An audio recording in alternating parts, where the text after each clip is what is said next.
Hi, this is Paul Slackus for Good News Israel. I'm speaking to David Homan. Hi, David. How are you? I'm good. How about yourself, Paul? All right, real well. Actually, I'm still reeling in heaven from a concert that the organization of which you're the executive director for, the American Israel Cultural Foundation, had on Sunday at the Jazz at Lincoln Center. Congratulations. Thank you very much. It was a wonderful sold-out event, and although we're relieved it's over, we've been getting a whole flood of positive responses this week.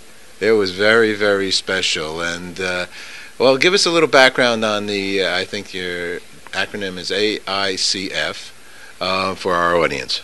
Great. AICF is a 71-year-old nonprofit organization. We were founded in Chicago in the late 30s, 1939. And since then, we've been the major cultural group helping all of the artists in Israel. We support young artists with scholarships anywhere from age 5 or 6 up until their 30s. Our alumni, just to even at the gala, Gillen Orly Shacham, also Itzhak Perlman, Pinchas Zuckerman, hundreds of other musicians, actors, dancers, filmmakers, or visual artists. And we were also very instrumental in the early years of helping the Israel Philharmonic, Batsheva Dance Company, Israel Museum, basically anything anyone's ever experienced with Israeli culture, our organization supported and recognized it before other people began to pay attention. Aha. Isaac Stern had something to do with this as well, is that right? He did for over 40 years. He served as our chairman and president starting in 1964 until his passing in 2002. And his widow, Vera Stern, was also very instrumental in leading our organization for many decades. And she was there. She was. She was there. Meir Agera, our artistic director, whom everyone in the visual arts knows in Israel. A lot of the people that had supported us during the Stern tenure were there, as well as hundreds of new donors, young people who are very enthusiastic about the work we do now. It's not easy to be a musician. It's not easy to be a musician, and what you'll hear over and over from our musicians, from our dancers, from any of the artists is, when they need the support the most, it's not when they're famous and they're Yefim Bronfman. It's when they're Yefim Bronfman at age 12, and they need support just to be able to travel and get to a lesson. Mm-hmm. And that type of encouragement for a young kid does two things. It's obviously very beneficial financially, but more than that, all of these artists, the ones that make it, out of our 14,000, we have over 2,500 active, working, successful, and known artists, all Israeli around the world. Everyone that I've met with in my 5 years here as director has said to me the same thing. The recognition that I should actually do this, pursue this, and make it my life was more important than the money we received.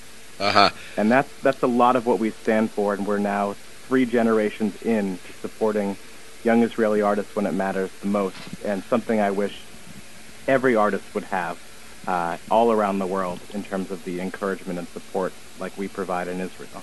I couldn't agree with you anymore. Actually, I am a musician myself, and I remember at the age of 7, Mr. Hackett on my clarinet case put a little gold star. And that little gold star, I'm still playing music 50 plus years later. That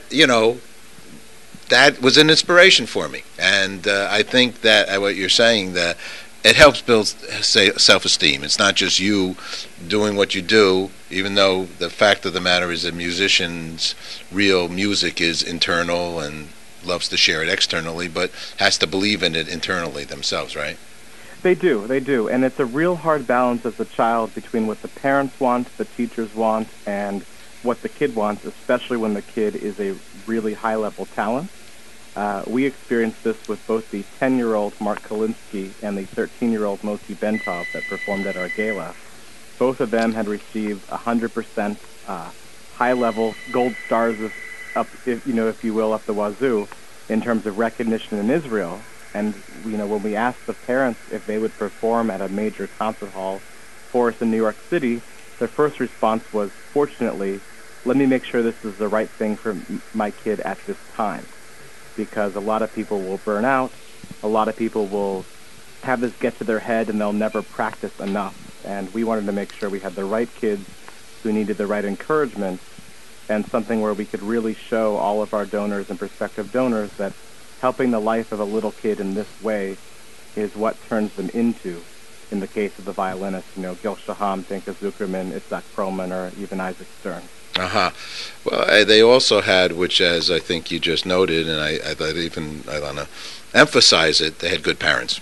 Because for the parents to say that, to take your child to Lincoln Center, could be wow, wow, wow, wow, but they were putting their children first. That's a beautiful thing. And it's really the most important thing. And what we do as an organization in all of the different art forms is we not only give scholarships at an important turning point in age in a young artist study, we have a whole slew of enrichment programs and young career support to make sure that they get the guidance and the mentoring all throughout their arts education. So how does that go about? How do you do that? You have facilities in Israel, or? Well, Israel's a very culturally rich country, and since we're such an old organization, we have many of our alumni and many of our artists that have set up programs that we directly partner with. One example I'll give you, the Jerusalem Music Center, which was actually co-founded by Isaac Stern in the 60s to have a classical music center in Jerusalem. We've had and shared support of a summer program for years where we take the best young string players in Israel, all recipients of our support. We put them together, we form groups based on their different abilities, and nurture them over several summers until we help launch their careers. Quartets that have come out of that include the Jerusalem String Quartet, the Ariel String Quartet, the Aviv, the Carmiel String Quartet, the Jerusalem Trio, and many other groups were formed not only by our organization helping with scholarships, but working with a major center in Jerusalem led by alumni of our organization, all together to make sure that the best talents have the best chance to succeed. In addition to the young two performers that were just breathtakingly prodigies of the world, you had a couple other I'll call them entertainers, appear on the stage as well. Maybe share a little bit about who they are. Sure. Well, one thing that I wanted to bring back to our gala, and this was just a snippet of what will happen in years to come, we had two of our modern dancers, both of whom study at Juilliard, perform alongside the cellist Inbal Megiddo. Right, okay. And both of these dancers were recipients of support of AICF in Israel, and the older dancer, Tal Adler Arieli, was actually an abroad recipient of our organization. We provide specific support for the most talented young artists to study abroad. We deem it as when artists have exhausted their study possibilities in Israel, and Tal is considered in the Israeli dance scene one of the most promising dancers of his generation, and we wanted to make sure that there was a little bit of dance in the gala, because as an organization, although we're known for classical music, we've been supporting all of the arts for many, many years. I want you to know that I used up a lot of bravos inside of me at your event. Well, that was actually particularly interesting with the group that we booked for our second half, called Shorashim, which means roots. Mm-hmm. The cantor Magda Fishman, who was actually a jazz, trumpet, and vocal recipient in Israel, has a group of amazing Israeli artists, piano, bass, drums, and saxophone. All these artists in some way were helped by our organization, either directly with scholarships or through the professors and other workshops that we lead. And they were a real chance for us to showcase Israeli music. It's one thing to have, a wunderkind child, play an amazing round of Chopin. It's another thing to also see a living, breathing part of Israel that's really been growing in the last decade or so, and that being Israeli jazz and a sort of hybrid world music type of feel. And this group, led by the singer Magda, I was a little apprehensive because we generally have a crowd that loves classical music, but by the end of it, people were, as you said, shouting bravos and up in arms, clapping, to hear a really great fruit group perform as well. Well, for me, it was a perfect day. I want to reproduce it and broadcast it to the world. Well, we do as well, and that's why we also had a really special opportunity to showcase about a dozen of our visual artists in the Atrium lobby at Jazz at Lincoln Center. Right. Along with this amazing pictorial history of our organization dating back to the 50s. The Gil Shaman, is that his name? Shaham. Yeah. Playing three pieces from Schindler's List. I think everybody was like almost on the floor. And it is the type of thing that Gil and his sister Orly can reproduce again and again. And they were actually two of the youngest recipients that we ever supported when they were in Israel. Well, but he's not young anymore, right?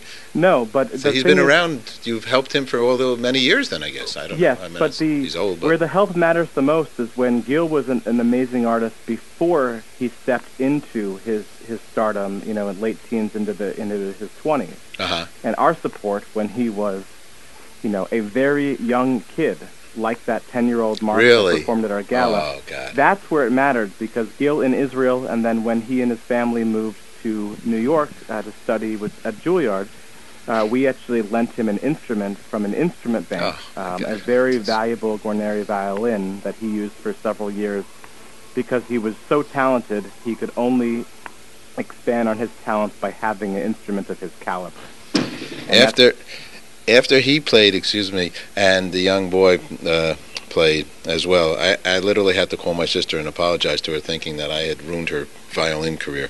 Because as a young boy, the violin was a tough number for me to hear. I was a sax player, but it didn't hurt. I apologized. She said, "Don't worry, I probably never would have made it anyway." But well, the percentages of artists that make it, it's a very difficult profession. And the thing that I find every year, because in my other life, I'm a pianist and a composer. Oh, really? So I have a lot at stake in my own life with classical music, and I consume it regularly.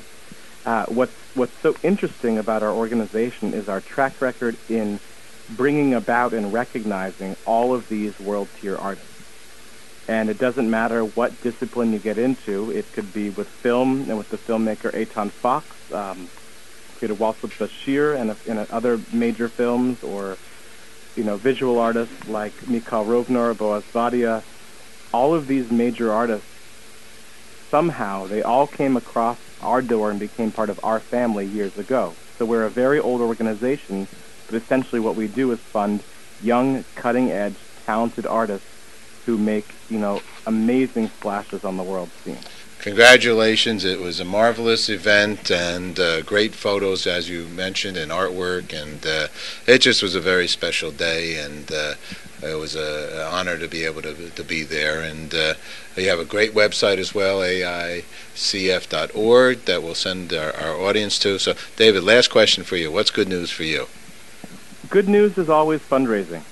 We have a very unique role in Israel, and although we have many people that support us, these last several years with the economy have been very lacking in terms of what Israel actually needs. And good news for me would be people stepping forward who want to learn more about us and see why it's so amazing what you can do, even for just $1,800, to touch an individual life and help a young kid in Israel. Beautiful. Okay, congratulations, Mazel Tov. Magnificent event, and thank you very much for sharing. Thank you, Paul. I'm glad you guys could join us. Thank you. Thanks, David. Bye-bye. Take care.